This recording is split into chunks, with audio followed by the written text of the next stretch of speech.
छत्रपती शिवाजी महाराज सैनिकांना 4 महिने पगारी सुट्टी देत होते का ते सांगते। छत्रपती शिवाजी महाराजांच्या सैन्य व्यवस्थेमागे एक जबरदस्त विचार होता। त्यांच्या सैन्यातील तब्बल 80% सैनिक हे प्रत्यक्षात शेतकरी होते। महाराजांना माहिती होतं की शेती हीच राज्याची खरी ताकद आहे, म्हणूनच त्यांनी कृषीला राष्ट्रीय संपत्तीचा मुख्य आधार मानला।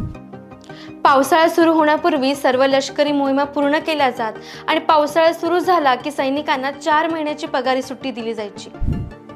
ही सुट्टी फक्त आरामासाठी नव्हती, तर सैनिक आपल्या शेतात काम करून उत्पादन वाढवू शकत होते। यामुळे 2 मोठे फायदे झाले। राज्याची अन्न सुरक्षा मजबूत झाली, सैनिक आर्थिकदृष्ट्या स्वावलंबी झाले। इतकंच नाही, छत्रपती शिवाजी महाराजांनी शेतकऱ्यांवर अन्नही थांबवला आणि शेती व लष्कर यांचा सुंदर मेळ घालून एक मजबूत व्यवस्था तयार केली।